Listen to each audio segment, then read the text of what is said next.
right. What's up, ladies and gentlemen? Welcome to another episode of Sovereign Mindset.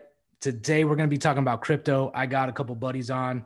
I got Manny and I got Pete. We're just going to be talking about everything that's been going on this past week. It's been a wild week. Feels like a decade happened in a short amount of time, at least for me. Probably the most exciting time that I've been in the space. So let's just get right at it.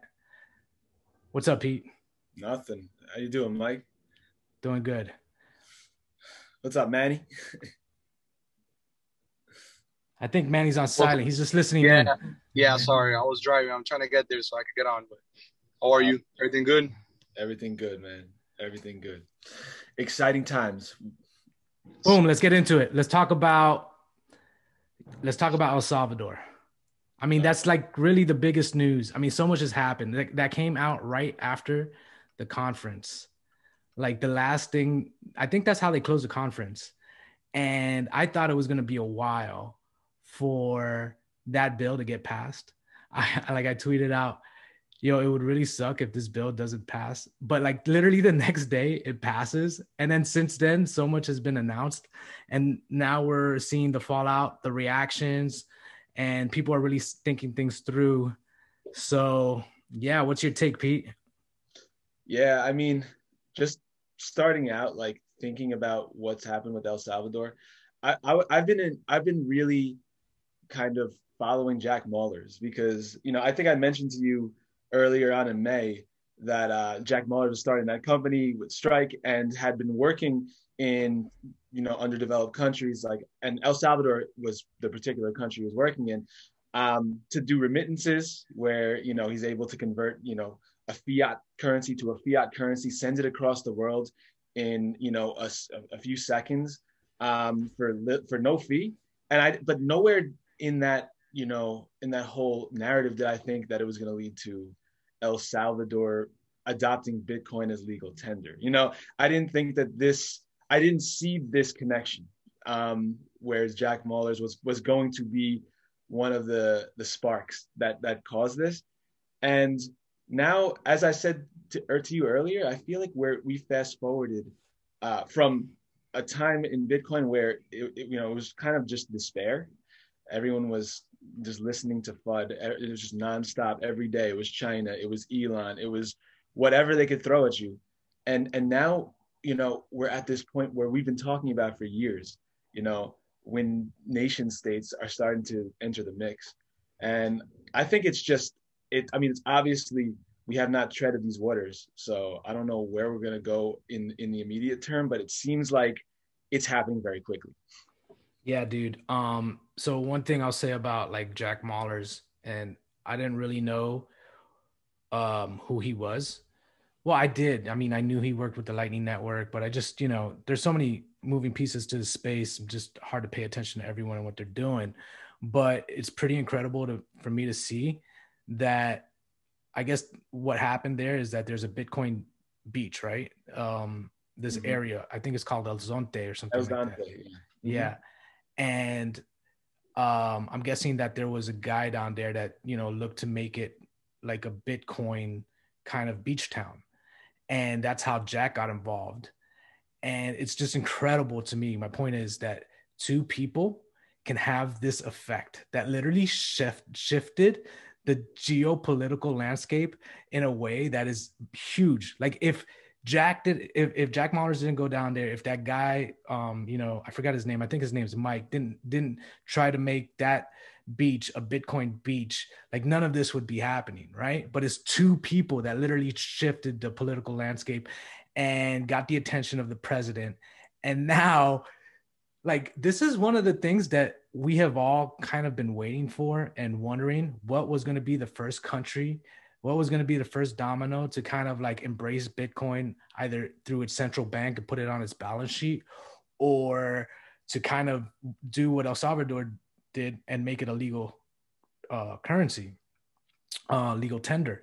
And, I saw a tweet from Barry Silbert, and it was in 2014 where he made basically these predictions that are happening right now, but in 2014. So it's been like 7 years of this, and it's happening now. and it feels like it's happening at warp speed. Like it's not only that, but we're also in the dynamic where we have social media and memes like catch on fast. And I think that laser eye meme is huge because it's a huge signaling. And so now it's not just El Salvador and the president, right? It's all these other Latin American countries. And it's fascinating for me to see that idea spread. And, you know, as Bitcoin spreads, it's the characteristics which define it, right? The moral and ethical and monetary principles which define it get carried along with it. And that's really what I'm interested in a lot, is because how is this going to change uh South America? You know, how is this going to change El Salvador? I mean, I guess we could just start there. Yeah. Like, Well, I think first off, even taking a step back, like the reason why this is happening in a place like El Salvador, El Salvador is a country that, I mean, they're using the US dollar as a currency now. But El Salvador is an underdeveloped country, a lot of poverty. There, contrast that with a country like the United States, right? Where a very small percentage of the population, and it's growing, but a very small percentage of this population really even understands Bitcoin. And the reason why is because, relatively speaking, our currency is pretty stable compared to these other nations around the world. And nobody intuitively understands why Bitcoin is important or what problem it actually solves. And it's a paradox because we have all the time in the world to really like learn about it, right? Because we live in a world of abundance, but the people in El Salvador and the people in nations that are developing are more easily they get Bitcoin a lot better just intuitively because it solves a problem for them. It's actually solving a problem for those people in Bitcoin Beach. They want to accept Bitcoin. Which is amazing, and they want to use the Lightning Network. Some of them, I was listening to somebody. They said some of them want it over the U.S. dollar. Some of them don't. But the fact is that this is a movement that's happening now. Where it goes from here, I think that like this trend continues. The countries that have the weakest currencies are going to be the ones that are going to end up adopting Bitcoin first. I mean, you have the Argentinas of the world. You have, yeah, but another thing is that it also depends on the government, right? Like the yeah. government in those lands. Like Venezuela is going to be, might be a little bit more difficult because you have a regime there that might not want You to allow. get so basically, I mean, it's interesting because do you know the president's name? I can't remember it at the top of my head. I know it starts with a B and it's a weird pronunciation. Bukele, right? I All don't know right. the actual pronunciation of it. That's a good thing, but his name is like Nayib Bukele. Okay. He's a young guy. I think he's a millennial still. Yeah, And it just goes to show you that if leadership is young and forward thinking and embraces these ideas, what it can do for a country. If we look at the leadership here, I mean, Nancy Pelosi looks like she's, a bag of bones. You got Joe Biden, who can barely think for himself. Just all these senators. I don't know what the combined average age is of the Congress, but I know it's way up there. And it just like, I think that's the difference there. Plus it's a small country. It's nimble. It's fast. It can move quickly. And then when you have a forward thinking president like that, things can happen, in a matter of months. You don't have this like behemoth of a system that you have to drag along. So yeah, that's interesting to see. It's going to be interesting to see how many other countries are set up in that way where they can move just as fast, where they have a forward thinking government and stuff like that. Because I mean, I was listening to, and this is really interesting because this really shows where we're at, the technology that, the empowerment in which we are like enabled through technology right now at this time. I mean, it's something huge. Like Nick Carter just is cooking pork chops and decides to like, throw on a Twitter space to, have a conversation. the And president, right? the president of El Salvador shows up and they have a huge meeting where 22,000 people, I think, at the max. And I was listening to it, and it's really insightful into how the president thinks and the vision. And one of the things that really caught me was his vision for the future, and how he's saying that a lot of kids these days, a lot of people growing up, they have this very pessimistic view of the future. It's bleak and dystopian, and there's all these existential risks that are on the horizon. And and he was saying how in a lot of ways, uh we shape the future, human beings. And if our vision of the future is bleak, well, then what are we going to produce? We're going to produce that future. And he's like, and Bitcoin comes along, and it provides a different perspective, like a hope for the future. And that's one of the reasons he's embracing it. And so when you hear that kind of talk, when you hear that kind of rhetoric, where it's not just about number go up, right? It's not just about the superficial aspects of technology, where it's something much more deep and profound. I just feel like that's a good recipe for this thing to stick. And it'll be interesting how many other countries he could persuade along those lines, which are really deep rooted, into actually seeing this through, and not like something like Elon, where he basically came on, embraced Bitcoin, and then 2 weeks later totally shitted on it. I just feel like there's a lot more conviction in the president of El Salvador than some other people who come on the Bitcoin bandwagon. Yeah, no, absolutely. And then, I mean, the fact is that it's law now, right? So they just ratified, they just voted on that law. In order to go back on that, they would have to repeal that law. I don't know the laws in El Salvador. I don't know how that process would work, but it seems to me like it's pretty permanent for according to what I'm hearing. So the question becomes is, yeah, what other nations are going to take that step? Now, I don't know if they're going to take that exact step, to make it legal tender, right? Because you hear that Paraguay wants to work with Square or yeah. Usually people dip their toes in Yeah. first. But like El Salvador went full Michael Saylor on Bitcoin. Like, yeah. It seems that like El Salvador is not pulling any punches. Like El Salvador is going straight for it. You have Mexico that's expressing interest. I mean, the thing is, you see these politicians, they're putting laser eyes, and as you said before, I mean, laser eyes they've been criticized for being too arrogant or being flamboyant, exactly, trying to show off, and that being the reason why Bitcoin took that huge 55% dip. However, these laser eyes are now being used as a signal around the world. And these politicians are signaling that they're supporting Bitcoin. And that is important for people to see, right? Mm-hmm. And I think the next step, as you said, is really like getting beyond the laser eyes. People need to understand why Bitcoin is beneficial to them and their country, and why it could possibly change the world and the world economy. And that's where I think, obviously, time is going to it's going to take time, because people take a varying amount of time. Everyone's on a spectrum, right? So can I just interrupt for 1 second regarding that point?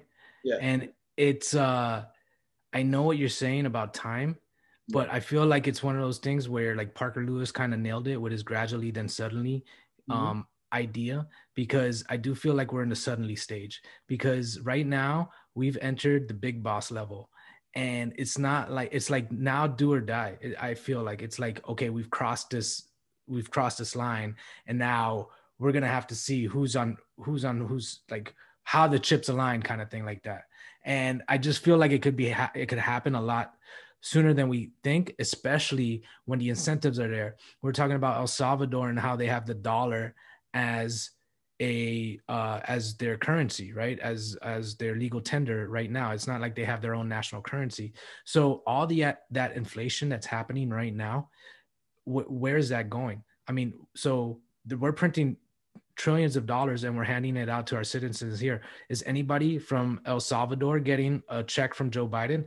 No. So they get all the they get none of the benefits from inflation. Like they literally, we are exporting our inflation out to other countries. And so I guess what I'm trying to say is that all these other countries are also incentivized to ditch the dollar all at the same time, where there's this powerful meme being spread, and that Bitcoin is kind of hope, and Bitcoin is sound money, and Bitcoin is a place where you can park your savings into. And like the incentives are there when you go to the grocery store and prices are rising in dollar terms, every day. It's gonna become very intuitive to people that, oh, Bitcoin is the answer to my problems. And so I think that this can happen a lot faster than people actually think. Yeah, and especially with the infrastructure being built in the Lightning Network, that it can actually be used in daily and transactional payments, right? It's not just these large transfers of Bitcoin now on that first layer. So yeah, like Have you tried Lightning Network? no, I haven't, and like I've never actually had a Lightning node, but I've just been listening to people who have used it. I've kind of wanted to start to experiment with that Strike app, but I haven't really actually used it. Have you? No. So that's the thing. What I usually do, or what I've done throughout this time, is because I'm usually on the peripheral, right? I'm just a plebe who's kind of watching Bitcoin from the outside in. I don't have any influence, and I don't have a business in the space. So but every once in a while, check where the technology is at. I've tried like Lightning Network. I've tried the Sphinx app when it first came, and just kind of trying to test things out and see where they are. And the last time I used Lightning Network, it just didn't work, and we couldn't get the payment to go through. And I was working with like a Bitcoin core developer on Twitter, and it just, we couldn't get it to work. So I was like, all right, I guess we're not there yet. But it sounds like, just from everything I heard at the conference, and just the progress that Jack Mallers has made down in El Salvador, that it's ready. So I think I'm ready to give it a try again. Yeah, and what I think, the way I see it actually rolling out first, before like you get separate nodes, like if you have a node and you connect it with somebody, like I really think that the Lightning network is going to really start to spread via those apps like Strike, because Strikes can have a big Lightning pool. They'll have liquidity in every country, and they'll be able to really just take everybody's whatever transaction they want to do. They could pool them, they can send them on their own Lightning nodes, and I think It just becomes a lot more usable, right? yeah, it's a lot easier, a lot more user friendly than what you're talking about, where you have to have your own node and then you have to establish a channel and all that. They'll be able to send it on their channels and make it a lot easier for people to use it. So that's something that maybe merchants can do the same, and they can establish an account on Strike or something like that. The problem is that you don't want it to become too centralized. So at the end of the day, that's what I was actually thinking, that, and that's one of the things where I'm curious as to where we're at. I'm thinking more adversarially now. Is Lightning Network ready for this? Because now we've entered, like I said, a new arena. We've entered a new level, and like the big bosses, we got the attention of the big bosses now. And it's going to be interesting to see. I know Bitcoin, the core, like, I think that is, I mean, that's indestructible, yeah, you're not changing that. You're not changing that. But I'm curious as far as like, if Lightning Network isn't there, how, is there any downside to that, or is it going to be all right? Are they going to be able to develop it out even in this environment where it might get a little bit hostile? It would be interesting. Yeah, and that's something that I guess we're gonna have to find out. The good thing about it is that Lightning it's still young. I think the first order job of Bitcoin is going to be that store for now, that store of value that is not changeable as far as the cap goes. That is decentralized, and I think that layer one. I mean, as long as that layer one stays intact, we're going to be okay. And I think that Lightning will develop over time. It's a layer two solution, and I think from what it sounds like, it's working pretty well. For the for the stuff that Jack Mullers is doing, and you know, I've heard a lot of other like anecdotal evidence that Lightning's been working. You know, I think that it's going in the right direction, and I think that it opens up a lot of doors for Bitcoin. For But sure. you know, the funny thing is, so you mentioned before like how a lot of people in these countries are gonna realize that, you know, the U.S. is exporting in, you know, inflation, right? Um, and they're not seeing any benefits. They're not seeing stimulus checks, right? Um, Interestingly enough, Bukele, the Salvadorian president, yesterday, I think Nick Carter asked him like, was there any uh, is there any truth to the fact that, you know, there's inflation of the dollar that made you take this decision?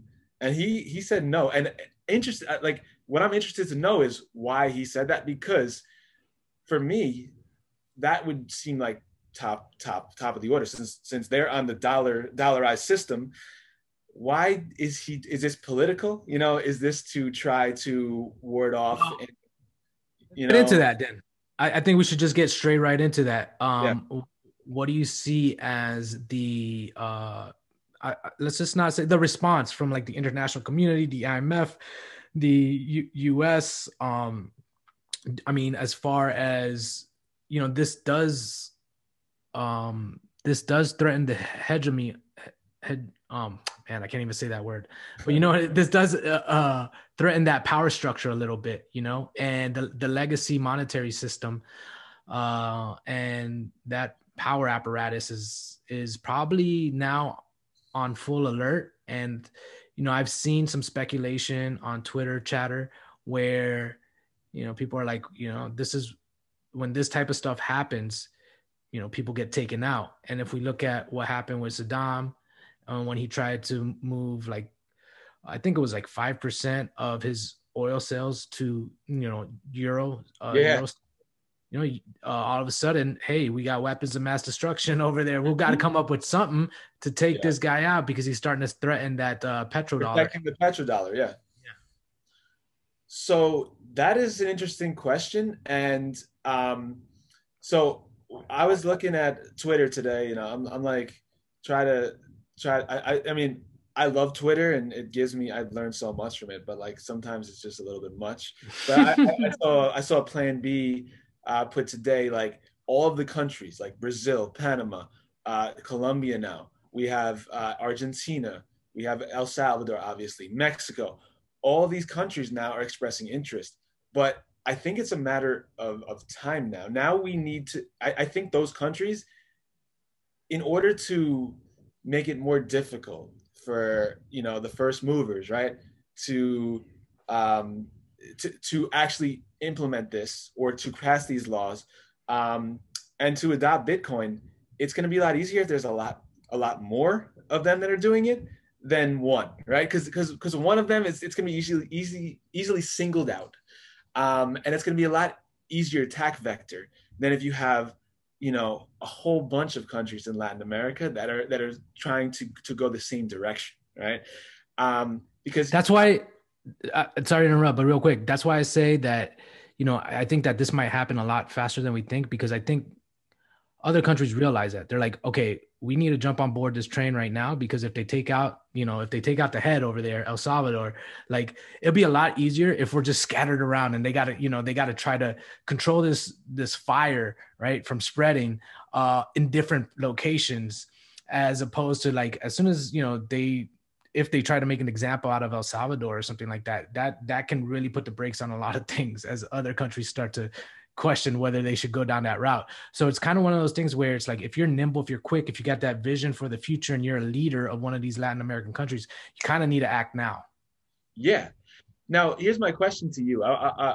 Do you think that the response from like the U.S., which is the most powerful country in the world militarily, economically, do you think the response is going to be in an economic nature, like through the IMS, or do you think it would be, you know, it would be fit, you know, with actual warfare, something like what happened with Saddam? Because to me, like, you know, I recently listened to the podcast with, I think it was Nick Carter and Alex Gladstein on Peter McCormick, and they were talking about how Saddam was, coincidentally taken out after he transferred or he sold some oil for euros.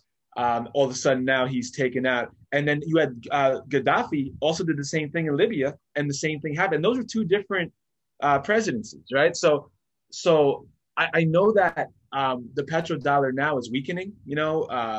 Biden has signaled recently that he's not going to be as protective over it, but at the same time, um, you know, you still have U.S. as the reserve currency. So how do you think the U.S. would respond? Do you think it's going to be economic in nature? Or do you think it's going to be through warfare? That's a good. It could be covert too. It could be like CIA kind of, and who knows? It could be through back channels. Maybe bribes and threats and thwarted business deals. I don't know. Do you think sanctions, something like that? So this is what I'm wondering, and I kind of have the same questions as you do. So I don't have really an answer, but I can respond by giving my thought process on this. But he must know that what he's doing is brave. Like he's going against like a really powerful power structure, and he must know that the U.S.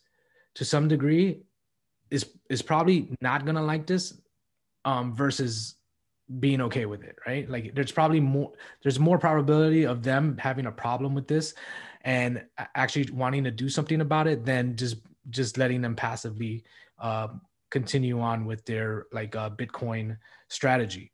And so what I'm wondering is to what extent they rely on the IMF, to what extent they rely on exports, to what extent, because you got to imagine that that's what they're going to attack if they're going to attack you. And has he made those calculations where he's like, okay, we can withstand that type of hostility in that area and still maintain, our country? So then it kind of goes into okay, well, if they can't get them on the economic front, if they can't get them with sanctions, if they can't get them through those type of, let's just say more covert ways, well, can they be straight up overt with, CIA operations and military action? That would be a huge signal to the world that, US and the dollar hegemony is not fucking around, right? It's like, and I think that would stop Latin American countries in their tracks, but it would also it would really, I don't know if it would expose just how violent and corrupt the US system is. What it would also expose is how serious Bitcoin is, because if the government's actually willing and feels that threatened, anything the government wants to ban is something you probably want to own, right? And so that to me would signal. I mean, we've had a few signals recently with Trump calling it a scam currency. Before he just said it was thin air. Now he says it's a scam currency. So it'll be really interesting to see if the response that we're thinking is going to happen actually does happen, and in what nature that response will be, and like at what point, what would trigger that? Will El Salvador, are they seeing the danger there, or are they just kind of still poo-pooing? It's a small country. It's really just making illegal tender, alongside the dollar. It doesn't, I don't think it has a large central bank, if it even has any. So I don't know how much Bitcoin they could put in their reserves. But like if that domino effect starts to happen, then we could see some sort of response from these countries. And actually, what did we just see? You just sent me something with Elizabeth Warren saying that Bitcoin was some sort of I don't know. She said it was a scam or something. No, yeah, but it wasn't even that. It was, I guess, the advisor or, just the person she was speaking with. And I don't know who this guy is. I'm guessing he's some type of Ivy League professor or something like that. But basically, his response to, Senator Warren's concerns about Bitcoin, which again, all of them unfounded, all of them complete exaggerations or falsehoods, right? There's not a lot of actual real substantive argument there. It's just FUD. It's just lies or it's just exaggerations. And but his response to that was, we need to make it illegal for anyone to convert their Bitcoin into our currency. So basically, effectively outline Bitcoin. And this is how these people think. They're authoritarians. They're totalitarians. They don't want control. Like, these people get paid off of this fiat inflationary system. They, they're like, they don't have to show any merit. They're just parasites who get paid to promote and to propagate this system, this debt-based system that is like basically in a lot of ways enslaved so many people. And that's what they are. And so, yeah, that's what his response was. And I'm thinking that more people like that are waking up. Yeah. I mean, the fact that, so I tend to think that Elizabeth Warren, maybe, maybe she's like Elon. Maybe she has no clue, right? Maybe she hasn't done the due diligence to even understand uh, the first thing about Bitcoin, right? Elon probably understands a lot more than even Elizabeth Warren does. But in my mind, so the fact is that you have these people that are very privileged, right? That have grown up in a country that is a developed country. It's a rich country. Haven't had to think about any of the problems that the rest of the world has faced or is still facing, right? And they don't want to dig into any of the merits of why Bitcoin is going to solve problems. So, for instance, like, think about it like this: like Elon, for instance, with his energy FUD, all he's talking about is, all of a sudden he goes back on what he originally said was that, Bitcoin is going to incentivize. He agreed with that with Jack from Twitter, that it's going to incentivize green energy. And he goes back on it because he says that it's just using way too much energy in the past few months. And he gives a chart, right? However, and then Michael Saylor's response, I thought, was the best response.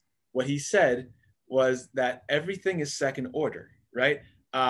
When you look at the use case and the reason why Bitcoin is important, the energy is really second order. So the fact is that money, like, I was just listening to a podcast with Peter McCormick and Parker Lewis, and what he had been explaining, which was, I thought, really well explained, and I'll be try to be brief with it, was that, basically money, if you look at all the other, like, everything that happens in the world, if you go to like a grocery store, he said, right, and you look at everything that is stacked in those aisles, and you think about how much has gone into getting those things to that grocery store, and the amount of people that were involved, it's probably about 100 million people, right?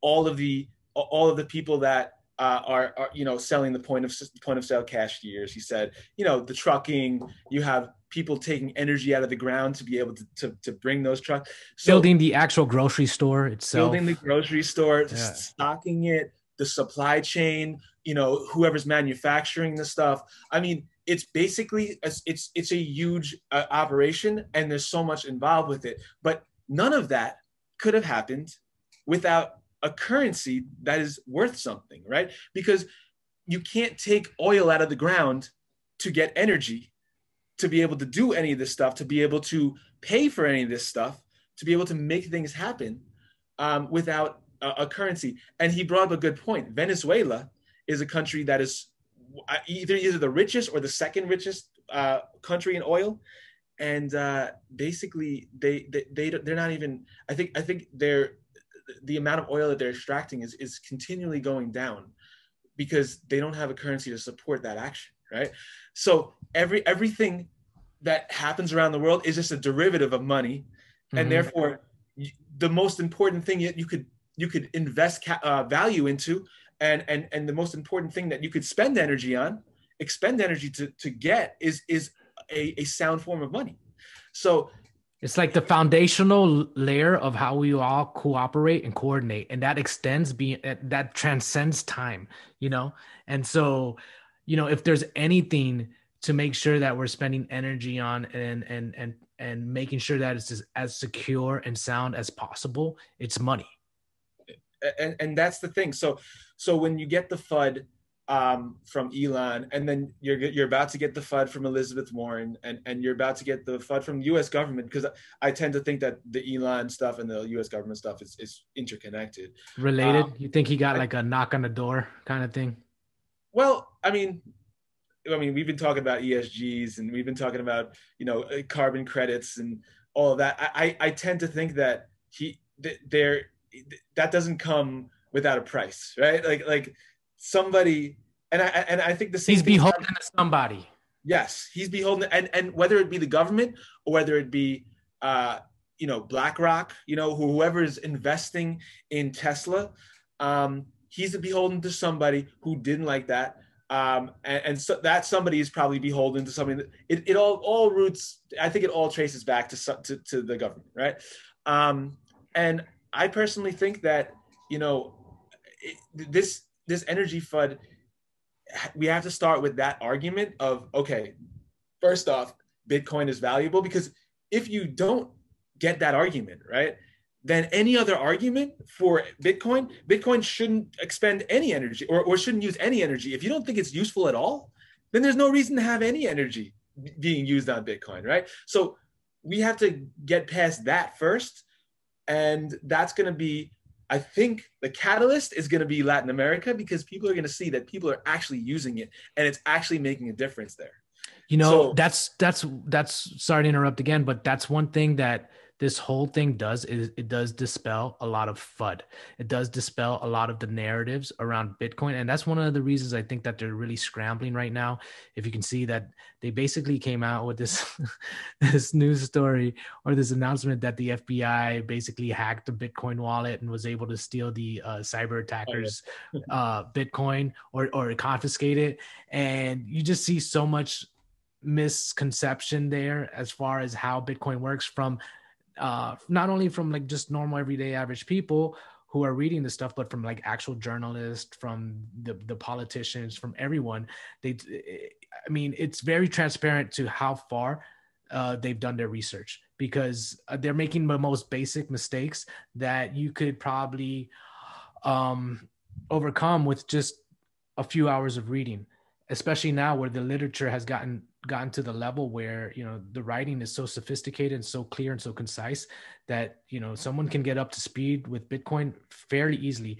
And everyone in Bitcoin is really happy to talk, and they're all accessible, they're all on Twitter, and they'll be more than happy to educate you. But yet so many are making the most basic foundational mistakes that you can tell that either they're being naive, or that there's more malicious intent there, that they're intentionally trying to spin up a deceptive narrative to attack Bitcoin. And I think that more people need to be aware of that, because Bitcoin does threaten a lot of power structures, and it does expose a lot of these systems for what they are, frauds. And a lot of people rely on these systems for their livelihood, and they're going to come out with their claws out and defend their systems. And I think, I don't think they're the most, let's just say, moral characters in the box, right? I think that some are more than willing to lie and distort the truth in order to attack Bitcoin. Well, and so thinking about that, right? So, the fact is that in order to hack or to get a private key, you would need to expend like, it's like something like 20 or 30 exahashes of energy, continuously, which is like pretty much just impossible, right? You would need to secure 51% of the Bitcoin blockchain, right? And basically, in order to do that, so I actually was reading something last night about the proof of work and why it is so important. And I kind of want to talk to, because your point about how people are being deceptive, I kind of want to talk about proof of stake real quick, just to get into that, because basically what I was kind of researching, because I look at Ethereum versus Bitcoin, the fact that Ethereum is moving to this proof of stake system, and I think this is going to be an attack vector that not Oh, only 100% comes, shitcoins are going to be an attack vector. yeah, oh, it's going to come from not only these external forces, but these internal crypto as well. But like the proof of work system is just so important to Bitcoin, and the most salient point for me, right, was that if you think of like the stock to flow model, right, and you think, and uh, I'm not talking about S2F as Plan B, I'm talking about just the idea of stock to flow, like the stock that exists, and then so the stock is what all the Bitcoin that's been mined already, and then the flow is whatever Bitcoin or the rate at which it is created, right? So if you think of stock to flow, um, the Bitcoin, its value is secured by two stock to flows. It is the ledger, so the stock of Bitcoin compared to Mm. the small like the small amount of Bitcoin that is mined every year, and it gets smaller and smaller every year. So that's one thing that people are talking about, the stock to flow. But the other thing that secures the Bitcoin network, which I never really made the connection, was that there's a stock to flow also with hardware and the hardware used to mine. So in order for a government or a nefarious entity to do a 51% attack to basically mine a nefarious block of Bitcoin, they would need to basically procure um, enough of these chips, these ASICs, to overcome 51%. But there's such a small flow right now. There's a huge stock of them. There's a lot existing right now, but the flow is so small that it would take years and years and years and years and years So in they order they for that. wouldn't be able to. They wouldn't like in order to attack the Bitcoin network, like 51% attack it by a state actor. They would have to procure uh, an amount of mining hardware which is not currently being produced, and so Exactly. therefore it becomes an impossibility really to 51% attack it.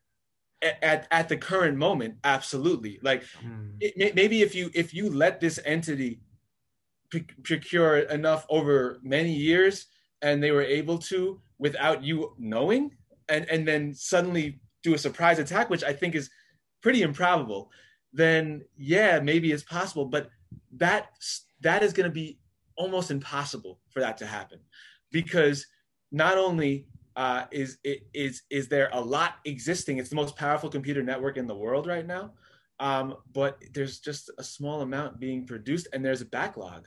And if miners and if Bitcoiners see that happening, they're obviously going to do something to try to So counteract that. so let me ask you. So you're mentioning this in relation to this being an easily uh you know easy thought process to think through some of these arguments which these politicians and fudsters are making, right? And you're Yeah, saying like, dude, this is just so easy to dispel that. So my question is that what Bitcoiners need to be doing right now, working their ass off to dispel all of these narratives? Because I don't think that's getting through. Maybe it's getting through. Like, so Michael Saylor today, he's going on Sean Hannity. So, but people in general, they just like bite-sized information. They don't like to think too much. That's my general feel.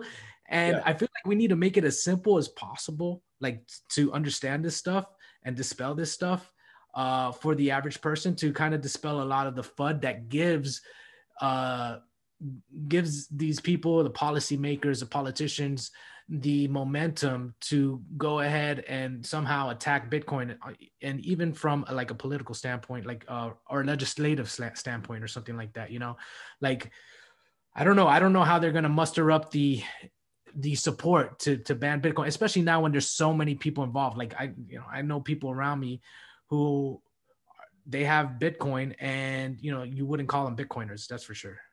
So I mean, here's the thing. Like, I mean, I think that there's enough Bitcoiners out there trying to do, and maybe not with a huge platform like Michael Saylor, but it's getting there. Elon had a big platform, but didn't use it to do any good. Bro, However, I we'll mean, talk this about that next.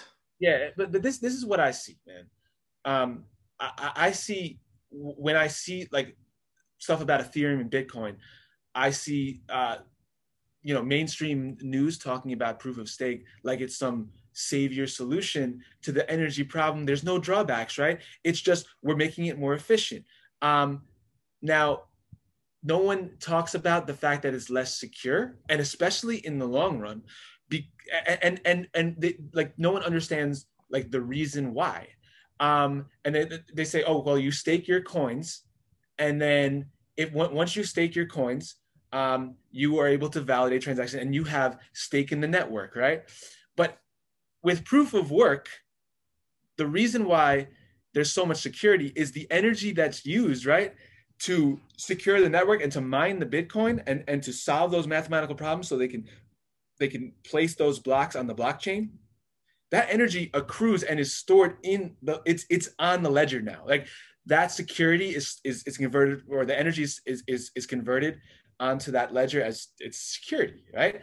And that never, like, it's used. It cannot be unused, right? So that ledger is backed by all the energy that has ever been used to mine Bitcoin. Now, the thing about proof of stake is, yeah, you can stake. So people stake coins, like large entities on the Ethereum that own a lot of Ethereum will stake coins, but they stake the coins temporarily. It's not forever.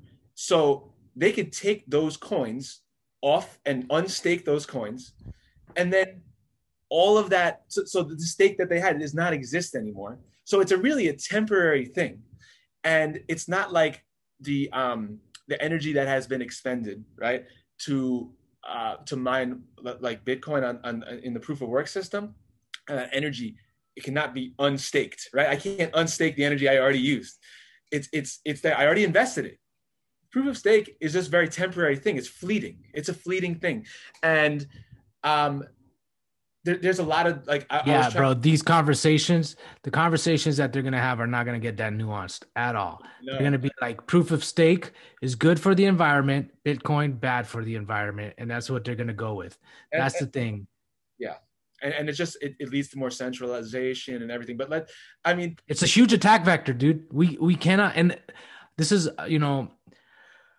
I've kind of gained a lot more conviction after this past weekend in Bitcoin, because if there's anything that is going to propel society forward right now, if there's one thing that's going to do it, it's Bitcoin. I don't see anything else. Everything else looks like dystopian. So why not fucking give all your energy to that one obvious thing that's going to take society into a future where you want your kids to live in. And it's so why not double down? Why not go hard? So I gained a lot more conviction. And then after seeing everyone's energy and having conversations with people, it just like, and seeing how convicted and fucking pumped up people are right now, like, I'm just like, yeah, man, this is the thing that we need to double down on. This is the thing that I need to put, effort towards and energy towards, because they're going to come after it. And we also need to help people understand the merits of Bitcoin. And we have so much working for us. It doesn't take much to be part of this kind of revolution, because it's in your self-interest, because all your money is depreciating. All you got to do is buy some coin and hodl it, and like, you're part of it, and so yeah, I just think that these narratives need to be dealt with, and it's going to be interesting how that is. I think part of it is going through the, let's just say, institutional channels, like the political channels and stuff like that. It kind of needs to go on all fronts, because what Jack Mallers did is he went to like the base of who Bitcoin really helps, right? The working man. Like, the rich people right now, they're fine. Like, inflation doesn't affect them. They have their assets. Their assets are going up either, at the same. Inflation helps them. Exactly. Yeah. And so it's really the people who are going to benefit from a sound money system like Bitcoin are the people that Jack Mallers went to go help. And I think that's why one of the reasons he was on stage and he was crying so much is because of that. He saw that impact that he was at. I think he's changed his whole business structure because of that. He was like, yo, I'm not going to Europe. I'm focusing on these people that need it the most. And, it's getting to them, it's getting to the politicians, it's and I feel like there's this concerted effort right now. It's huge, and it's all just people are just doing it. A lot of people are doing it idealistically because they understand the benefits that this is going to bring to society. I mean, when I was listening to the president of El Salvador, he was talking about a future with planes and no war, not planes, but like flying cars and no war, like a futuristic utopia that we all used to have, and that's what Bitcoiners are, man. They're optimistic and they bring that energy into their work, and that really catches fire. And I do feel like we need to be on all fronts right now, espousing the merits of Bitcoin, because it's really going to take that, you know. Yeah, no, I totally agree. I mean, they say being toxic on Twitter is not helping Bitcoin, and that need to be more open-minded. And the fact is that I think that kind of stuff is necessary. I mean, you just literally saw Jack Mahler's changed lives of people in El Salvador, right? And then you see what's his name, Justin Sun, open like a Tron office there, trying to co-opt this whole narrative. And Yeah, what a fucking shitster, bro. yeah, Like, and I don't know. It's hard for me to gauge because at the same time you're like, oh, this is fucking awesome. Look at all the energy going down there. But then it's full of scammers who are really not interested in that underlying change that Bitcoin is going to bring about, and are just looking to capitalize and further their self-interest through their shit coins, yeah, and I mean, at the end of the day, if you really look at what is going to be the thing that actually helps people and changes lives, I tend to think that that is going to be Bitcoin, and there's going to be distractions along the way, and there already has been. And for the last however many months, we've been in some. I mean, obviously, it's been a month since we've had any real shooting up, but an alt season, and everyone's talking about which alt's going to be. But the thing is that I think you got to keep your eye on the prize. And who cares if Maxis only talk about Bitcoin? bro. That's what they believe in. So okay. Bitcoin, here's the thing. This is what altcoiners don't understand. Bitcoin is the meme that scales. All right. Like that, the message that comes with Bitcoin, the ideas that are attached to Bitcoin and how it's built and its design and the security that it has, all of that, right? It all fortifies this message that says, hey, you can be a sovereign individual. You can take control of your money and you can plan for the future and you can save for your children. That resonates with so many more people than fucking world computer. That resonates with so many more people than like, oh, my fucking, digital token. And so like Bitcoin is what is going to plow this path forward.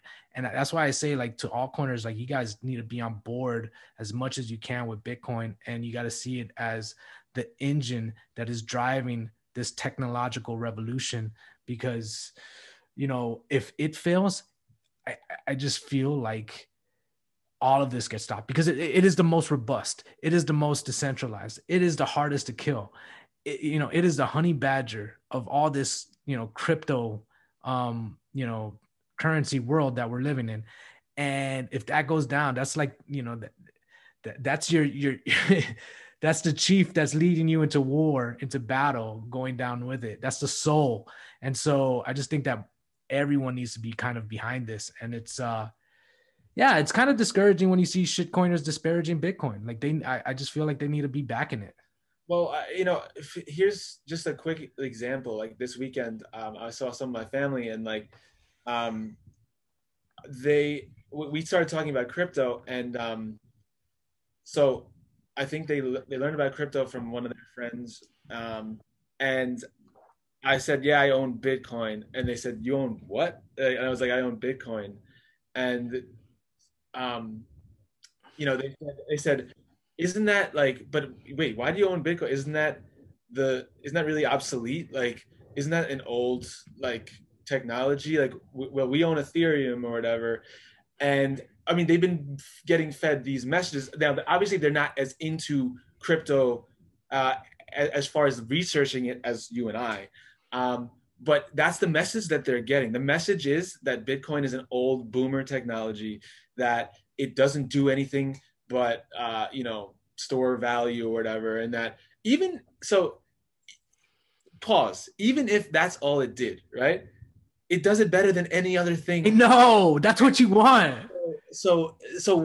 Exactly, it's the most decentralized, and it's the most robust, it's the most secure, out of any, by far, by not even it's not even close. I think there's just a certain segment that will understand the value proposition to what we just explained. I think other people are still stuck in that kind of fiat mindset where they're just like kind of looking at everything as an investment instead of like a structural layer that's being rebuilt. Well, when I told them about how the Ethereum is built on a protocol that not everyone can run a full node, and it relies on Infura, which is basically built on Amazon Web Services, Yeah. and it's not, and it could be attacked. There's so many attack vectors. They were like, huh, like all I had to do was say that, and they were like, huh.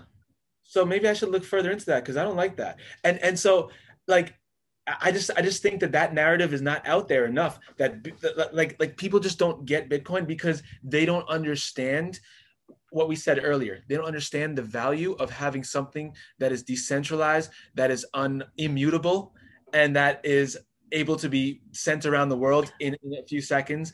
It's transportable, all of that. They don't understand that because they have the dollar, and they could pay someone, you could wire money or Venmo someone money, and they think that, that's the same thing as Bitcoin, you They know? will, bro. They will. They will understand sooner or later. Like there's no doubt in my mind. Like when your assets get seized or when your bank account gets shut down or Or your money's inflates. Your money yeah, just or inflates, and it becomes worthless. yeah. So that's what I just think it's just inevitable. And I think that, I've been talking about inflation now since 2009. I got on the Ron Paul train and I've been trying to scream it from the mountaintops to anyone that would listen, family, friends, almost to the point. Well, not almost to the point. I know 100% I was obnoxious, but it's like one of those things where you discover just how much the dollar is a scam. And you're like, oh my God, the whole world is like operating on this scam. I need to let people know. And you think that they're just going to switch as soon as they figure it out. Like, oh, I'm just going, oh yeah, the dollar's a scam. You're right, Mike. Let's buy gold, silver, and Bitcoin, whatever. But they don't. And I think that until it gets hard enough, they don't have an incentive to actually try to figure it out. So, but when they do, the good thing is Bitcoin is there, and it's easy right now. Like the the infrastructure is built where it's easy to onboard. You got Cash App, you got PayPal, you got Venmo now, you got all these, and who knows how this integrates into the like legacy banking system. Who I don't know how it's going to. But it's going to be interesting what other services pop up around like brokerages and like I know Robinhood offers like Bitcoin now, so what about Charles Schwab, and what about Merrill Lynch, and what about and I know Fidelity is already on top of this. And so when all of that is there and like the effects of inflation are really evident and it becomes very obvious, I don't know, I just feel like it's going to be a lot easier for people to enter that escape valve and get out of the dollar. But until it becomes apparent, people, I feel like the majority of people just won't care. That's been my experience. Yeah, either they won't care or they'll care about the environmental impact because they don't see. So that's the main, I think, attack vector that we're gonna have to deal with. And I think proof of stake is gonna be the weapon of choice, Uh-huh. that is used against us from within the crypto, from Vitalik, from all of those that want to see proof of stake and Ethereum succeed. So Damn, dude. That all right, look, I gotta go pee real quick, but that is something I want to talk about. Hold the thought. I'll be right back. yo yo yo, Yo, my bad, dude. I've been drinking water like crazy. So I knew no, it'd come. Um, let's just jump right into it. You're talking about Vitalik and the attack vector that's going to come from proof of stake. Yeah. So I think that that attack vector is the attack vector that those that want Ethereum to succeed and flip in Bitcoin, that's going to happen. And we've already seen Vitalik pushing that, and I think it's only gotten louder as Elon had dropped that energy FUD, and Vitalik's talking about how it's going to get left behind because it's not going to switch from proof of work to proof of stake. And we already explained the benefits of proof of work over proof of stake, but nobody's really going to understand that, right? That's not going to be something that people get. They're just going to say, well, they're just improving cryptocurrency and now it's using less energy. And that's a feature. That's not a bug. Does it matter? I guess does it matter that nobody's going to understand that?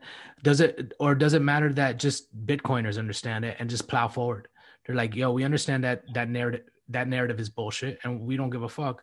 And we're going to continue to mine on fucking volcanoes and we're going to go search out like geothermal energy all over the world. We'll fucking, we'll put solar sails in space and have a mining farm out there if we need to. Like, we're going to figure this out. But like, Bitcoin I, is going to be, go you're ahead. on, and I think you're onto something there because already we're seeing volcanoes in El Salvador being now the president's not proposing, saying they're going to use those volcanoes for geothermal energy to mine Bitcoin.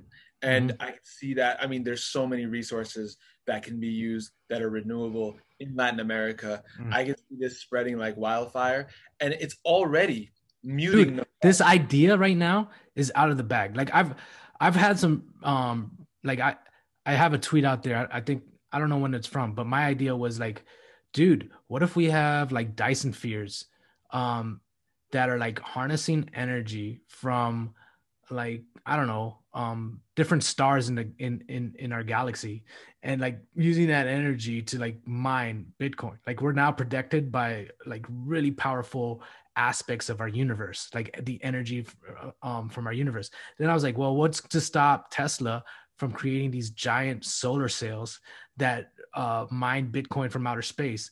And like the most obvious kind of aspect to all of that was volcanoes, like a almost unlimited source of geothermal energy that can and you can create these mining farms in super remote locations and secure the network that way and tap into the earth's natural energy source.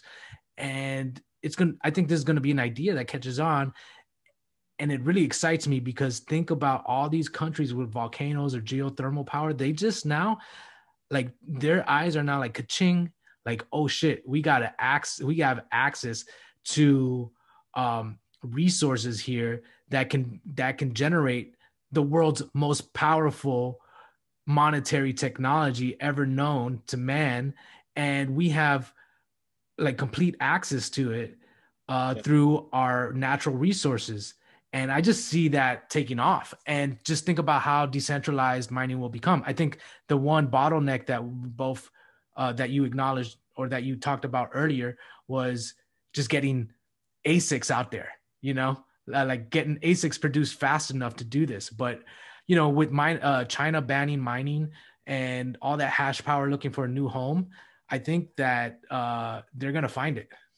exactly. I mean, I don't think it necessarily needs to be even new ASICs. Obviously, there's going to be new ones coming out, but miners can. The thing about mining is that it's not dependent on location. So you can go to where the cheapest energy is available.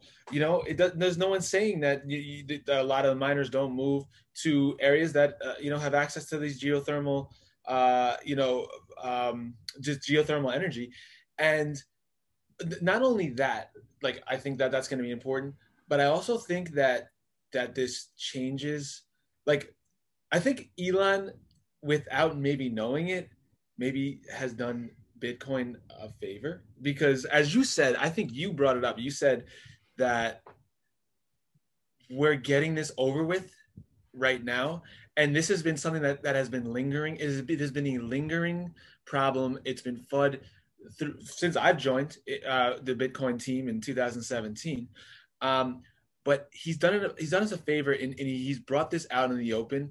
and exposed this flood, and now it's louder than ever. But now you can see how this narrative is going to I think shift, because you're seeing not just plebs on Twitter talking about renewable resources. You're not just seeing like investors or whoever, hedge funds or Mike Novogratz talking about it. You're seeing the president of El Salvador now promoting this, which is a world leader, promoting the renewable energy, the energizing Bitcoin through renewable energy. And I think that this narrative only grows, as you said. And at the end of the How day, bad does that make Elon Musk look, bro? so I think as as I said earlier, I think Elon, it's kind of pathetic to be the the world's most admired like pioneer. He pioneered PayPal, right? He was one of the first investors in PayPal, and then he's a pioneer of the electric car at Tesla, even though it's not even true. He bought it off of some people who actually invented Tesla cars, and then obviously he's had something to do with that company's growth, a lot to do with it. I think he's the face of I think energy consumption. I just, whether it's deserved or not, he's like that face. Of renewables, right? He wants Yeah, to transform the world into a renewable energy, a place grid that, or whatever. yeah. So a utopia of renewable energy. However, he wasn't even able to problem solve the Bitcoin problem, as they say.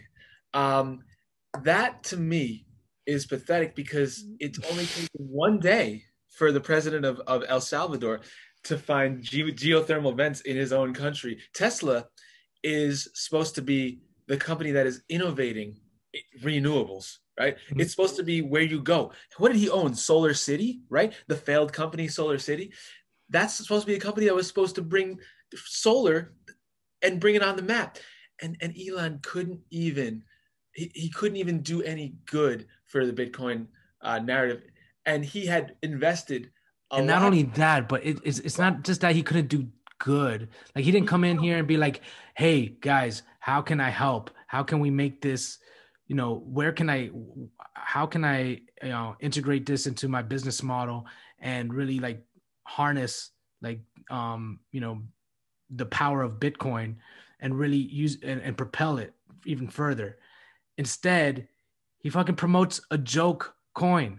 He goes total shit coiner, causes all types of havoc and chaos in the market. So really, someone who's like the face of innovation and renewable energy and technology comes in and creates a complete clown show, right? And it's a net negative uh, in terms of his contribution to Bitcoin.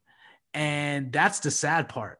And now you got this president that comes out totally relaxed, cool, calm, and collected, very thoughtful.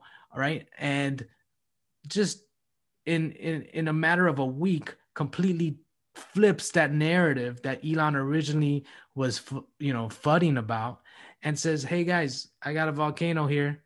I say we mine some Bitcoin. What do you think?" Like, Yeah, one of the most innovative thinkers in the world that was supposed to solve all of our problems. It makes me have a little bit less trust in that narrative. oh yeah, for sure. Very great promoter, self promoter, but the facts on the ground is like this was a problem, and it's a solvable problem. He did say, once Bitcoin gets better with energy, we'll start accepting again. I'm like, well, Elon, you're a leader, right? Like you're supposed to. I mean, you have a lot of power. What can you do, or who can you connect us with, or whatever? Like what can you do? What ideas do you have for the Bitcoin, ecosystem that can help? And there was nothing but, as you said, a big joke. And so I just hope that his influence continues to wane. I think that it is waning. I haven't seen him tweet about Doge in a while. but I don't know because the last time he tweeted something stupid about Bitcoin, like the breakup last week, the big Bitcoin dropped like 2,000, and then it's had a pretty crappy week until now, and it's back Well, up. let's talk about that real quick because that's something that I'm starting to see like even today in the wake of all the news that came out in regards to in regards to all the news that came out. There was this China FUD that it was just a headline or something like that oh yeah, China asks the rest of the miners in this province to pack it up and close down their mining facilities. And you know what I'm noticing now is that the FUD, you hear it so many times, it's the boy who cried wolf, it loses its impact. And I feel like the relevance that China is going to have and Elon is going to have is going to disappear slowly and slowly. And Bitcoin is going to become bigger than them. And and that's one of the beautiful things about Bitcoin, right? Because if you're going to come with some FUD and you're going to come with some attacks, you better make sure, you shoot to kill, because if not, you're going to make this beast grow stronger. And it's just anti-fragile, right? The more chaos that it endures, the more of its vulnerabilities that get exposed, the more that those people who defend the network will come out to shore that up, to defend that area, that vulnerability. And that's one of the real powerful things about Bitcoin.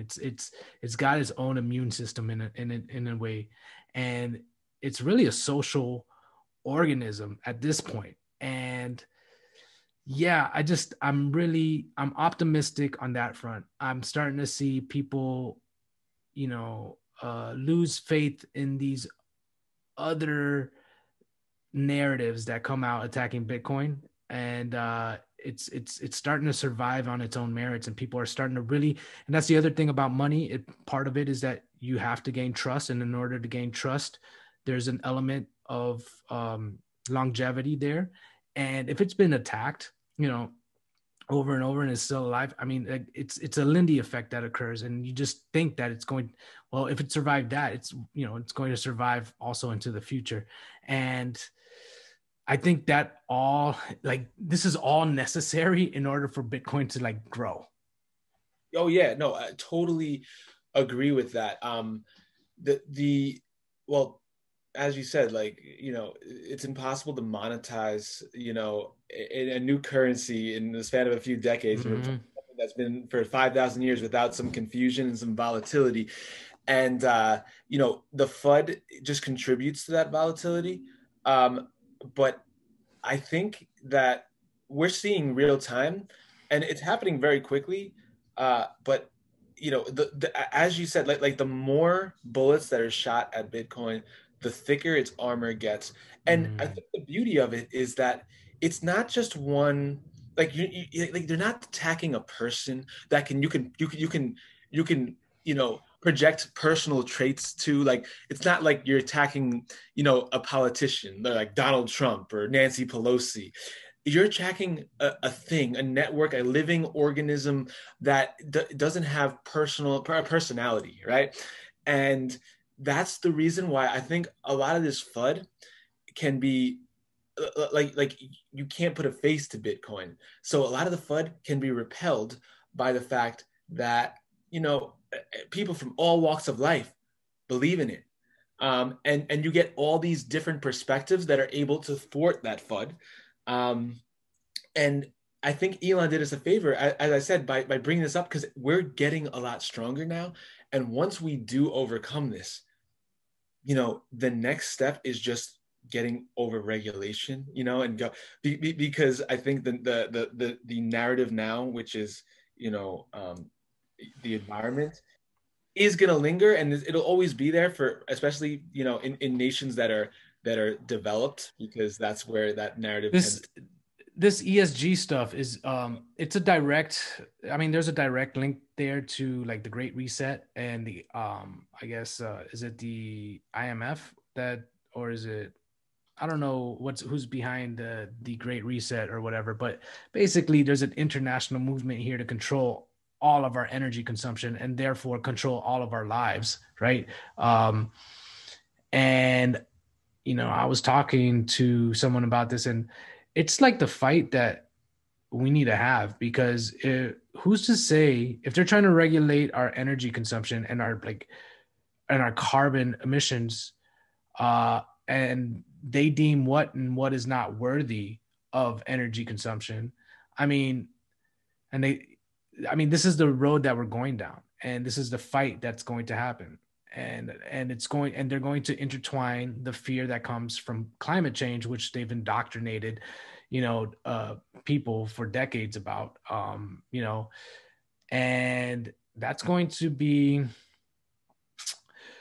I think that's going to be the battle. I think you're right. And I don't think that we should cede an inch on that. And again, it's becoming harder to attack Bitcoin, but they're still going to.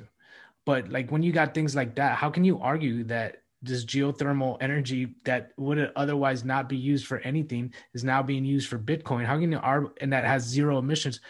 You can't really argue that Bitcoin is then bad for the environment.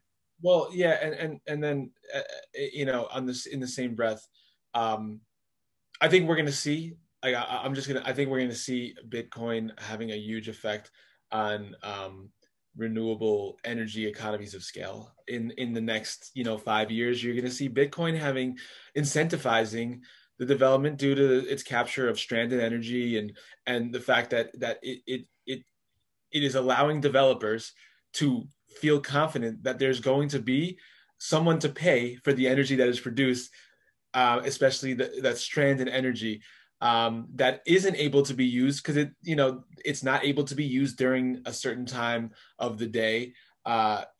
People aren't using their stoves in the daytime, and that energy can't be stored in a battery because there's not enough storage, so that it just pumped into the ground. That's going to allow Bitcoin.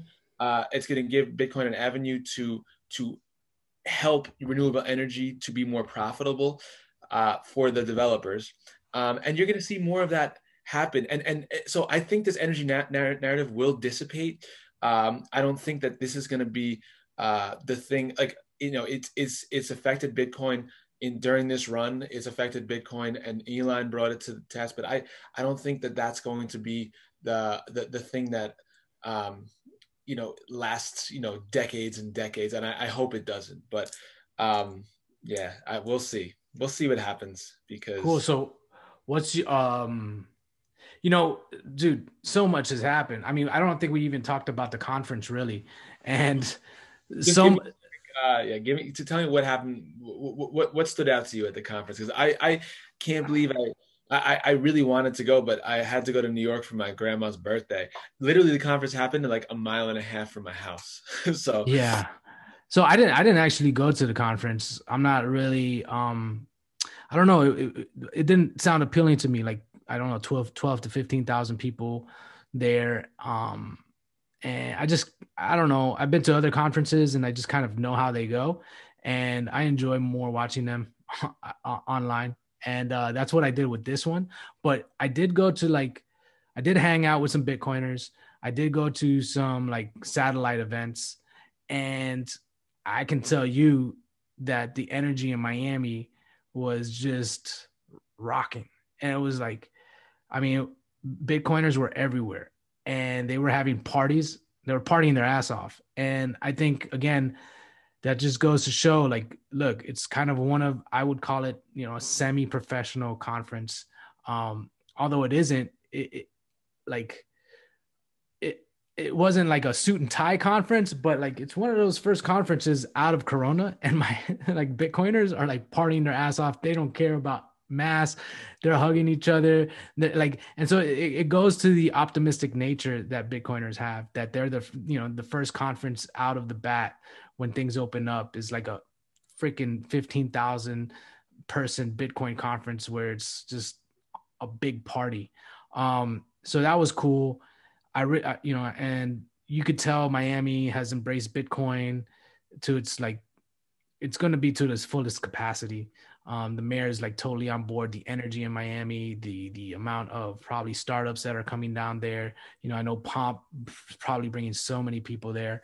They're really making it a Bitcoin hub. That was my interpretation of what was happening. Um, but yeah, that was not even, when was that? That was like Friday and Saturday. What That was was that. today? Yeah, that was And last. so, and like literally our whole conversation hasn't even been about that and the talks there. It's been about like the news afterwards, because it's just, I mean, that's a way to close off a conference. I mean, you announced that like a country is adopting Bitcoin as the standard. Fucking what a way to go out, bro. What a way to close that conference with Jack Mahler's fucking just going ham out there on stage. You know, so to your point, first I want to address what you said about Miami because I'm so excited about that. Because I mean, this is my city. I live here, so the fact that Miami is I mean, Mayor Suarez has basically embraced Bitcoin with open arms, and it's bringing so much innovation to Miami. I mean, we could pay our taxes in Bitcoin. It's just it's bringing people that would have never came to Miami here for this conference, and they're seeing it, and I love the energy, and I'm excited for what's next because I feel like I'm in the center of it. Mm-hmm. To your other point about the conference and how they ended it off, um, I felt I was waiting for that announcement. Like I was at a family party in New York, waiting for that announcement, and then like it was like 4:30, and I was checking my Twitter, and I was like, "What the heck? What the hell happened?" And then finally, I saw something about San Salvador has or El Salvador has adopted legal tender. Bitcoin is legal tender, or the president is going to send it to whatever. And I was just so confused because I looked at the Bitcoin price and I was like, all right, like no one cares. Why? And so I talked to you guys the next day and I was like, this is I think you said it, like this is much bigger deal than people are making of it right now. I think we were all sort of like shell shocked by what happened. Um, and people were just kind of trying to parse I through was the I, thing. I was cautious at first. I was cautious because I was like, ah, man, it's just an announcement of a bill. I didn't know they were gonna ram it this. I didn't know they were gonna pass it this fast. And Yeah, and our and then once that happened, and I started thinking about the implications of what just occurred and the domino that just fell. The first, I was like, oh shit, this is bigger. This is bigger than I don't think this is bigger than most of us realize. Like, yeah. yeah. I think the only person on Twitter that was making a huge deal out of it. Oh, there's a bunch of people. There was a lot of people, but one person that I didn't expect to, because he's a big ETH guy, was Kobe. He's like, Mhm. in my opinion, this is pretty cool. Uh, and the fact that and he was like, I'm excited to see like what happens, as a side effect to this in the surrounding nations, and how does everyone respond? And I was sort of disoriented. I was like, well, no one seems to care, but it's got to be a bigger deal than that. And now that I think that everyone's starting to come around to it. And I think we're getting a little bit less disoriented now that it's starting to sink in. And as you said, like it feels like 5 years of things has happened in the last week. And we were talking about that one golden day when nation states entered the fray, and it's like it literally is happening right now. It's not just corporations anymore. And yeah, corporations, it's been very few, but now nation states are starting to come in to the fray, and this opens Pandora's box. Bro, I don't know, man. I don't know what this is going to bring, man. In a month. Like just look how much has changed in a week. I don't know what's going to happen in a month. It's going to be wild, bro. Wild. And I mean, I'm excited. I think, you know, when I found out about how money works and how the Federal Reserve System works, it was like it was I was angry. But there's also this feeling of helplessness. Like, damn, this is a system, and okay, in order to In order to basically route around the system, I got to buy gold and silver and custody it. And so I found out real quick that, lugging around a lot of gold and silver sucks. And then Bitcoin comes around, and I was like, oh my God, yeah, this is an answer to this problem. But there was still so much uphill battle that needed to be, you know, waged out. It just feels surreal that we're here at this moment. And I think it's the most exciting time in Bitcoin's history. And I think I don't know, the next year or two are going to be absolutely incredible. And we're watching basically millennia's worth of monetary history play out in a couple decades. And the future of humanity, in my opinion, like I do feel like it's that big of a deal. You know, rides like that inflection point is now. Like how humanity is going to go. Are we going to go down this route where we embrace technology that creates a decentralized, free and open marketplace? Or are we going to go down the central bank digital currency route where we live in this dystopian digital panopticon where everything is monitored, tracked, traced, and we're controlled like cogs in a machine, uh, and where our humanity is suppressed? Like this is it. We're here. I think you hit the nail on the head there.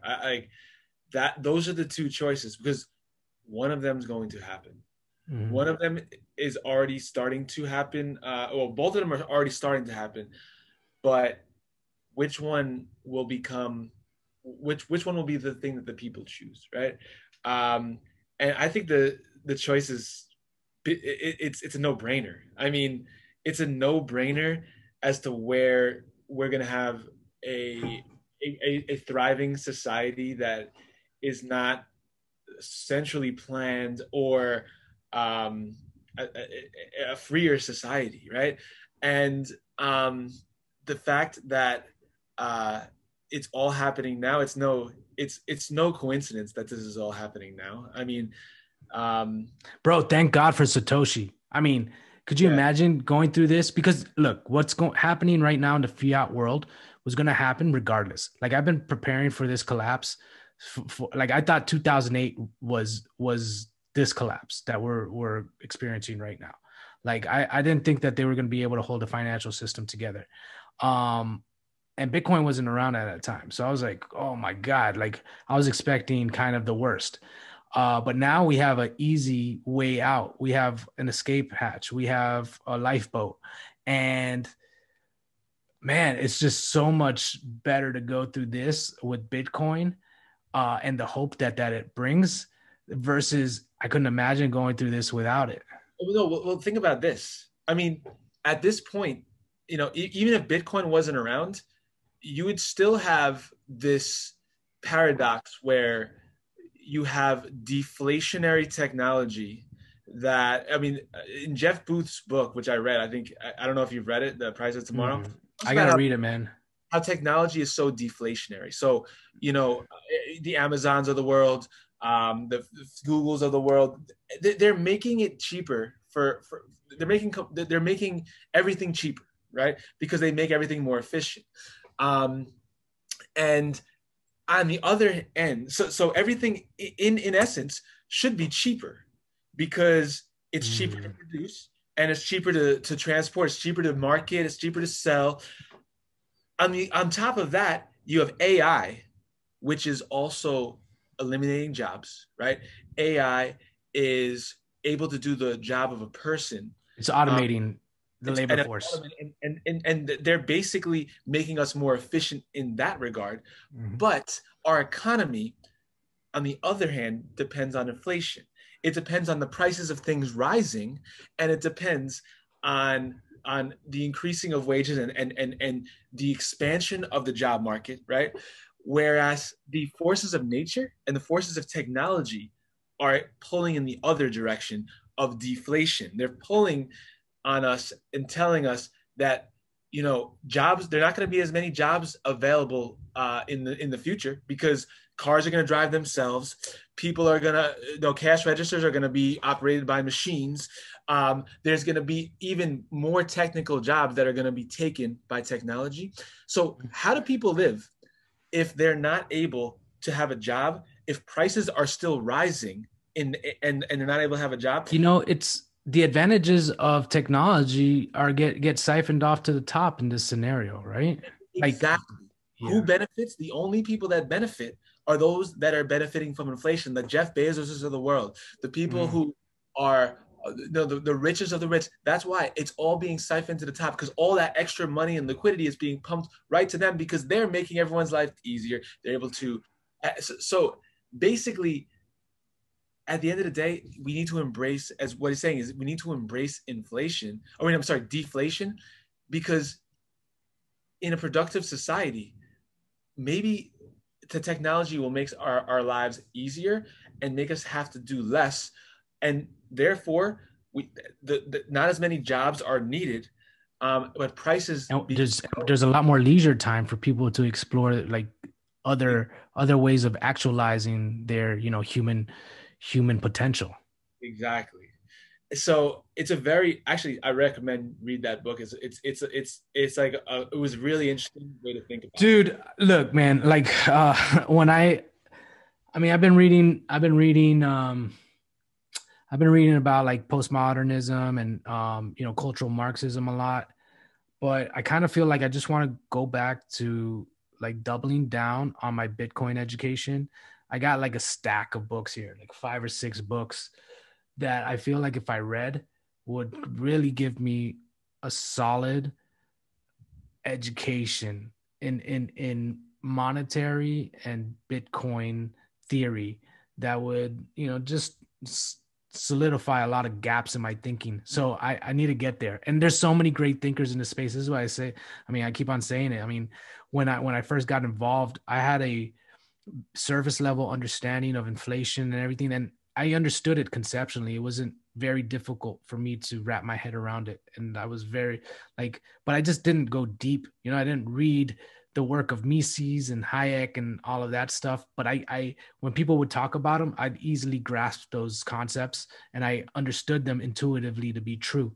But there is something to like reading it and going in depth into these things that add so much clarity to how the world is playing out right now. You know what I mean? I totally agree. I mean, the problem for me in the beginning was just connecting everything, and I'm still making connections, because like you learn, you listen to certain podcasts or you read certain books, and something makes sense, but you don't see how it connects to everything else, right?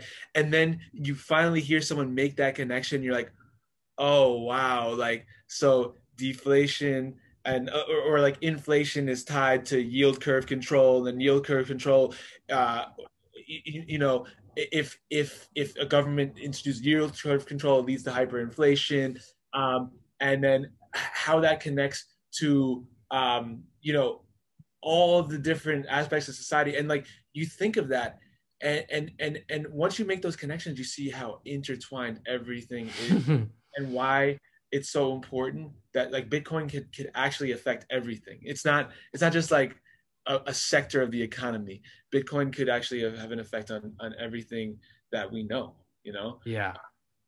Dude, And I think that's a good place to end it off unless you got anything else to say. no, that's it. Yeah. Dude, this was awesome, man. Good talk. And if you want to do it again, I'm down. I mean, a lot is going to happen in the next few months. So No, anytime you want to have these talks, I'm down. no, I absolutely I enjoy it. I enjoy it because you like get to parse everything out too, and Hmm. really get to kind of like get your get, get your thoughts out, and like figure out like how you want to say them, and like how if they make sense or not. And Sure. It's like it's intellectual sparring, really. And it's like, yeah, yeah. Putting your exactly. i putting your ideas into words and having someone listen and giving you feedback on it. And this is what's so cool about Bitcoin. I never thought of myself as actually doing this type of stuff, but there's something about going down the rabbit hole that inspires you to be more than what you were in this fiat driven, world. Yeah. And yeah, it's pretty cool. John Vallis actually talks about that a lot. Talks about the transformation that people go through when they kind of swallow the orange pill. And I even seen it in like Breedlove, you know, when I first heard of him versus to where he was on the Lex Friedman podcast and even on stage. It's like you could see that progression in his thought process, in his confidence. It's just that transformation is just really apparent, and it's really cool to see. Yeah, man. Yeah, I would definitely like to do it again, man. So let me know. Let me know. All right, cool. I'm gonna end the recording here, and then we'll chat afterwards. Hold on one second. And meeting. No, there it is.